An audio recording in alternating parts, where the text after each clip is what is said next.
I'm so tired. What's for dinner? He asked with a deliberately cheerful voice. He must be really holding a grudge about earlier. His eyes weren't smiling at all. These past few years, David has been truly awful. He pushed all the housework and childcare onto me, yet he thinks he's the most important. I naturally ignored David. There's no point in responding when I can't even recognize him as a person anymore. David, who did the unthinkable and betrayed me even though we have a child. I just couldn't forgive him. Come on, it's Sunday, there's no work. You're cheating on me, aren't you? The next day, I couldn't hold back anymore and said, I'll say the same to you. I have nothing to talk to you about. Just leave me alone. I left for work without looking back. Brace yourself. You betrayed us and made us miserable, now you'll see hell. My name is Karen Thompson, a 37-year-old part-time administrative assistant. I married David 16 years ago when I was 21. I started working right after high school at 18 and met David, who worked at a trading company we dealt with. David is older than me and is now 40.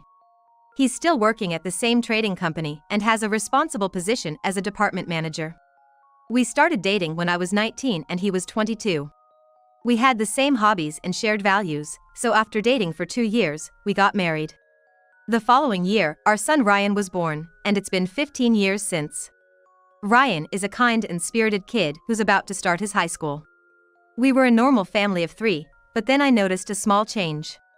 The button on David's suit that was coming off until recently was now neatly sewn on.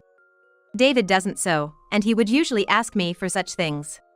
I had no idea at the time that such a small discovery would later lead to a major situation. One day, I casually asked David about the suit button. Hey, this button. I thought it was coming off the other day, did you fix it yourself? David's hand, holding a beer can, stopped suddenly, and an awkward silence followed. David then sighed and said with an annoyed look, I had an important business meeting and noticed it then. It would have looked bad, so one of my coworkers, who likes sewing, fixed it for me. He then continued drinking his beer and started watching TV. It was clearly signaling he didn't want to talk further. Lately, I think David has become cold towards me. We used to be a close family until Ryan was in elementary school, but things changed after he started attending a private middle school. David insists on Ryan preparing for a prestigious private high school. Without any sports or activities after school, just studying. I was concerned whether Ryan truly wanted that or if the studies were becoming a burden to him, so I once voiced my opinion. Aren't you just imposing what you want on Ryan, our son? David exploded, saying, You, with your high school education, wouldn't understand. You think women can get by just being charming, even if they're dropouts. You've been living off me, like a parasite. You have no right to criticize me. I was speechless. David, who used to shine so brightly in his prestigious university and major trading company. I used to think it was a miracle that I could even be in a relationship with David, and I truly believed that he was with me because he loved me. Now it seemed like he was just looking for a convenient woman. Since Ryan's birth 15 years ago, there was no trace left of the David I first met.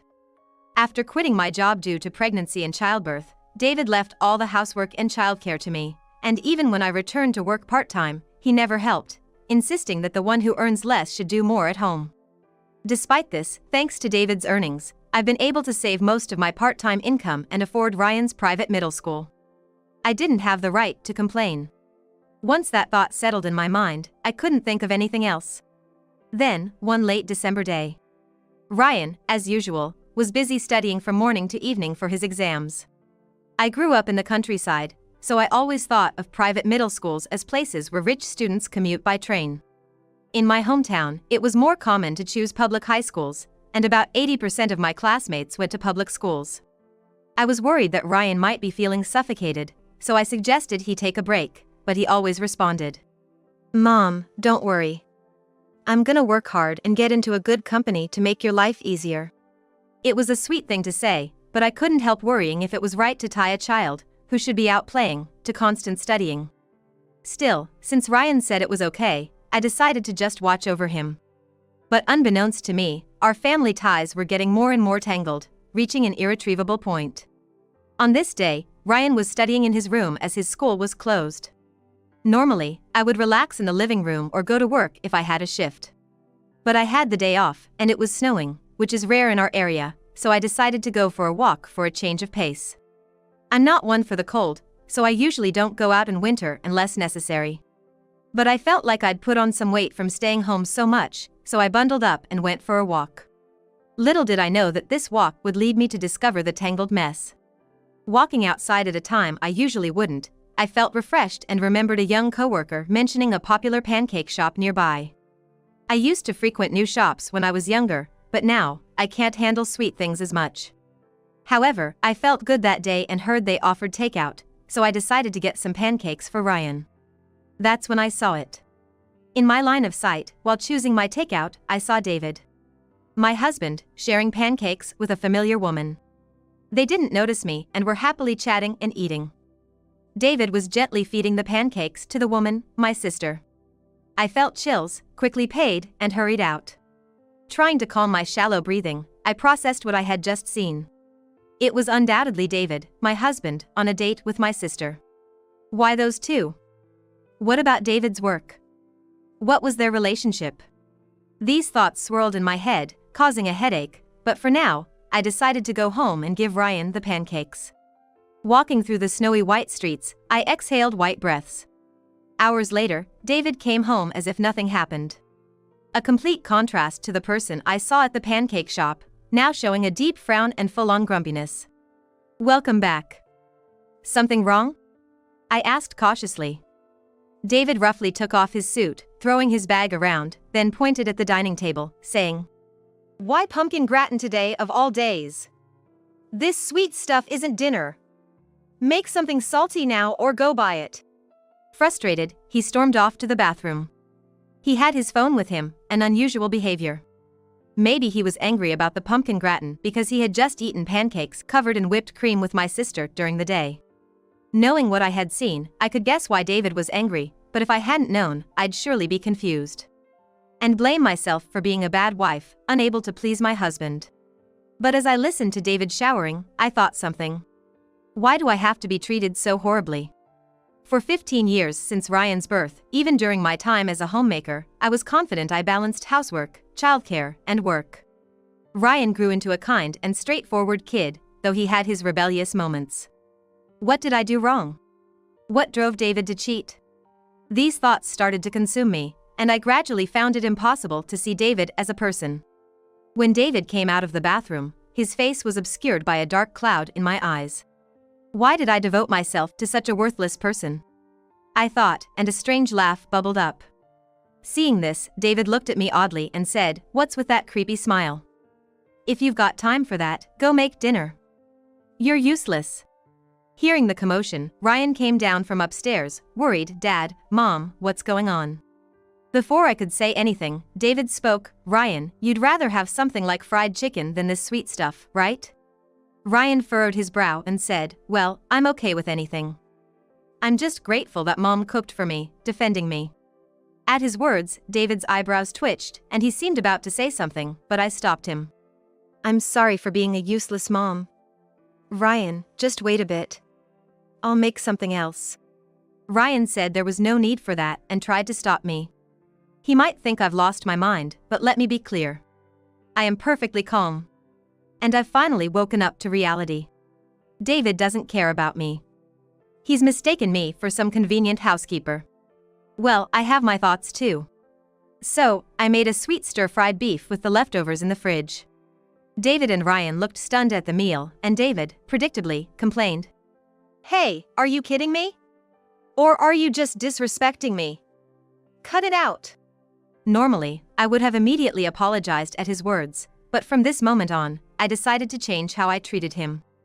Ignoring David, I turned to Ryan and said, "Ryan, you've always liked sweet things, right? I know you've been eating spicy stir-fried beef to please your dad, but I knew you preferred sweet." Ryan's eyes widened and he said, "That's true, but..." Then he quietly finished his plate of stir-fried beef and, as an afterthought, the pumpkin gratin as well. Watching him, I said, "You still have more studying to do, right? Just do your best without overdoing it," and stood up. Leaving a bewildered David, I headed to the bathroom. After my bath, David was standing there waiting for me. Ignoring him, I sat on the sofa, started catching up on a drama I recorded. But David stopped me, asking in a mockingly bright tone, "I'm so tired. What's for dinner?" Clearly still holding a grudge about earlier. His eyes weren't smiling at all. I, of course, ignored him. There was no point in responding to someone I couldn't recognize as a person anymore. David seemed to glare at me angrily, saying, "You have the guts to ignore me?" I couldn't see his expression clearly through the black haze over his face. I sighed exaggeratedly, snatched back and turned on the TV without a word. Eventually, he unplugged it, so I couldn't watch. So, I moved to my room to watch TV shows on an app on my smartphone. David followed, saying something, but I completely ignored him. He became increasingly annoying, so I decided to sleep on the sofa for the night. The next day, I woke up to a nice smell and saw Ryan cooking breakfast in the kitchen. As I sat up, the blanket fell off me. Ryan noticed and turned to me with a smile. "Mom, you'll catch a cold sleeping there. You always tell me that, but it's okay for you, huh? Just wait a bit longer, breakfast will be ready soon." Without being taught, Ryan efficiently cooked and set 2 plates on the table. We said grace and enjoyed a leisurely breakfast together, which I appreciated. After eating, Ryan quickly left for a library. As I got up to clean up, David, who had just woken up, stared at me. "Huh? Why is there no breakfast for me? You've been acting strange since yesterday." He said something like that, but I ignored him, watching videos on a streaming site while washing the dishes and getting ready for work. David seemed to be saying something the whole time. But of course, I ignored him. Leaving the house, I turned off the lights and TV, regardless of David being there. Just as I was about to leave, David ran towards me, looking unusually flustered, and said, "It's Sunday, there's no work today. Is Ryan at the library? Leaving me alone on a day off, where are you going? Are you cheating?" I couldn't hold back anymore and said, "I'll say the same to you. I have nothing to talk to you about. Just leave me alone." I left for work without looking back. True, I usually have Sundays off, but it's busy around the end of the year. A coworker fell ill, so I filled in for them, preferring to earn money at work rather than stay at home. After finishing my half-day shift, I returned home to find a dispirited David watching TV on the sofa. I said, "Oh, did I forget to turn off the TV? Silly me. We need to save electricity," and turned it off. David woke up with a start and complained, but I ignored him. While tidying up and pondering what to make for dinner, I prepared meals for 2, matching Ryan's return in the evening. Of course, it was just for me and Ryan. No one else. Ryan didn't question anything, ate dinner, took a shower, and quickly retreated to his room. David couldn't stand this unusual change, but revealing everything now seemed premature. I felt like letting him stew a bit longer might be appropriate. After all, he'd been arrogantly mistreating me for years, and I didn't want to end it so easily. After living like he didn't exist for a few days, David finally broke down. "Please, Karen. Stop this. I realize I've done many things wrong. I've pushed household responsibilities onto you and complained a lot, right? I apologize, please cheer up." David's apology, in a voice as small as a mosquito's, seemed nothing short of ridiculous. I could have easily thrown all my feelings at him while laughing, but I decided to keep him on edge. His apology seemed insincere, as if he didn't truly understand why Ryan and I were ignoring him, trying to brush things over with a simple sorry. I remained unforgiving, consistent in my attitude. After about a month of this, David seemed worn out and vanished without returning home. Neither Ryan nor I were worried. After all, David lost his parents early and had a bad relationship with his grandparents. That left my sister, his affair partner, as his only refuge. By mid-January, Ryan's exam preparation was at a crucial stage. And I wanted to settle things before his exams. I'd been secretly tracking David's movements. And the time had finally come to confront them. I headed to my sister's apartment. Unsurprisingly, David's car was parked. When I knocked at the door, my sister came out, surprised, and exclaimed, "Karen? What are you doing here without notice? It's unusual for you." Ignoring my slightly flustered sister, I shouted towards the back room. "David, enough with the sneaking around. My being here says it all. David then appeared from the back. And he realized there was no escape and began apologizing. When he looked up, the black haze around him finally cleared, revealing his pale face. Karen, forgive me. I never thought you'd hate me this much. I was scared and fled here. I had no interest in his excuses. As I tried to proceed, my sister, wearing a wry smile, interrupted. Calm down, Karen. David lost his parents and came to me, his sister-in-law, for help. You must have been hurt too, unable to have more children after your surgery, right? David was desperate back then. I know. Ryan's going through a tough time with his exams, but don't get so worked up. Her words shocked me. Sis, how do you know about my surgery? Only David knew about it. At that, she stumbled over her words, realizing her slip up. Everything clicked in my mind, and my anger surged like a breached dam.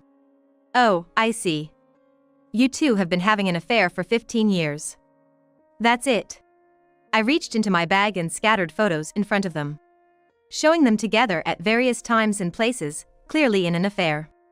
They were shocked, staring at the photos. Since I saw David and my sister at the pancake shop, I had suspected their affair and hired a detective. Ironically, thanks to David, I had saved all my part-time earnings, which I used to hire the detective. The evidence of their affair quickly piled up. Unbeknownst to them, the detective had captured their every move. They looked at me, not expecting their actions to be so thoroughly exposed. I let out a dry laugh and said, "Big mistake thinking you weren't caught. It's shocking enough that the affair has been going on since Ryan's birth. I had a complication during Ryan's delivery, resulting in a hysterectomy. I wanted to give Ryan siblings, but couldn't, and shared this only with David. The fact that my sister knew something even our parents didn't indicated their long-standing affair. Realizing that my sister knew about David being upset when I couldn't have more children meant they had been involved for that long. Indeed, I had felt David changing gradually since Ryan was born. But knowing I had been deceived for 15 years and that he had been wearing a family mask filled me with disgust. Pathetic, isn't it? Grown adults acting like this. No father should do this. I'll take custody of Ryan. I expect child support and alimony from you, David. And you too, sis," I said sharply, and David shrank away. My sister, trying to make excuses, said, "We weren't exactly having an affair. It was just a close bond between in-laws." But her attempts were pitiful. I decided it was time for the final revelation and called someone. "Hello, this is Karen." "Yes, long time no see." My sister froze at these words, blinking rapidly. David, knowing I had no brother, was completely lost at why I would call someone. After explaining the situation over the phone, I told David. Just like I didn't tell my sister about my surgery, she had her secrets too. Apparently, she has a husband who's been on a solo assignment overseas. Smirking, I watched as my sister turned pale and trembled, and David stood there utterly confused. Yes, my sister was married, having met her husband about 5 years ago through an acquaintance. Her husband works in a foreign company, a top-notch elite. Currently overseas on assignment but planning to start his own company soon. I learned about my brother-in-law for the first time when I hired a detective. My sister had a bad relationship with our parents, cutting off contact due to her dropping out of high school and multiple police incidents. Hence, my parents were unaware of her marriage. Of course, I had no idea either, never imagining my sister, whose husband was abroad, was having an affair with my husband. When I confronted her, she denied it, saying they were just close, so I was prepared to play my trump card. I called my sister's husband, and after a long conversation, he was furious. He must have been shocked to learn that, taking advantage of his absence, his wife had an affair with my husband. I just informed him now that my sister and David had been involved for 15 years, and he was speechless. He asked for time to think and prepare for the future, so I detailed our conversation. Of course, he plans to divorce you. David, you might not be liable, but paying up might be good for you. He is a major client of your company, after all. The two, cornered, begged for forgiveness. "Karen, I'm sorry. I'll end things with David here, please don't sue. Karen, can you talk to this guy? I don't know what to do." Seeing them in panic, I smiled. They mistook it for mercy and smiled back. But then, I dropped the hammer. This isn't a situation where a simple apology will do. I don't trust a word from traitors, nor will I help you. You both deserve what's coming. I left the apartment, leaving them in despair. When I got home, I found several cardboard boxes in the living room and Ryan busily moving them. What's going on with these? Ryan turned around, seemingly surprised. And said, Dad's cheating, right? Unbelievable. I can't study in a house with such a person. I decided to move with you, so I was preparing. I never told Ryan about David's affair. How did you know? I asked, bewildered. Ryan revealed an unexpected truth. A friend from my school works at that pancake shop. She told me. So I knew. Otherwise, I couldn't have supported your mysterious actions. I never imagined this was how it would come out. The part-time worker at the pancake shop was a high school girl, a year older than Ryan. She recognized David, who frequently skipped work to date my sister and even used the shop for business, leaving his business card there once. She contacted Ryan, realizing he was David's son. Ryan knew everything from the start. Why didn't you say something, if you knew? I asked timidly. Ryan replied, I didn't want to upset you. Plus, I promised, right? To get into a good company and make life easier for you. I might be just a powerless kid now, but I'm determined to free you from Dad's spell. He said that in a deliberately cool and exaggerated way. I couldn't help but laugh. That line, isn't it from a character in some popular drama these days? I was worried you were only focused on your studies, but you've been secretly watching it, haven't you? We laughed together, and before David returned, we packed up our essentials and left the house, heading to my parents' place. Within a month, everything with David and my sister was settled. David and I got divorced, and he had to pay a lump sum for Ryan's child support.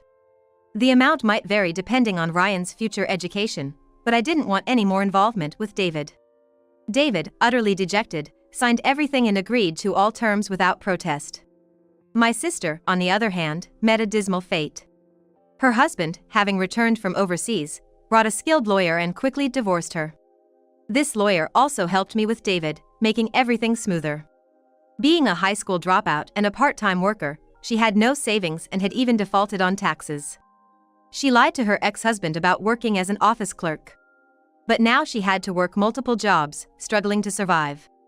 She quickly lost weight, couldn't afford rent, and ended up homeless. David, having to maintain relations with my sister's ex-husband, a client of his company, paid him alimony too, but eventually resigned due to rumors. With the payments to me and Ryan, his savings ran dry, and he seemed destined for a fate similar to my sister's. Nobody sympathized with them, and they were left to lead lonely, miserable lives. My parents were shocked when I suddenly moved back home, but after hearing the story, they welcomed Ryan and me without hesitation. Ryan's desired high school was within cycling distance from our home, so we decided to live there. Ryan got into his first choice high school, but ultimately chose to pursue pastry making in college, even studying abroad in Paris. Years later, he became a skilled pâtissier and told me he was dating his senior from the pancake shop, considering marriage. I couldn't say it because of Dad, but I became a pâtissier because I admired her. You support my dream, right, Mom? Of course, I did. Obviously. Just like the sweet-tooth Ryan, sneaking off to the pancake shop to see your senior. We reminisced about old times and looked forward to his eventual marriage announcement. After all, it's better for children to choose and walk their own paths, with parents simply being their guides. Watching my strong and kind son's back, I prayed for his bright future.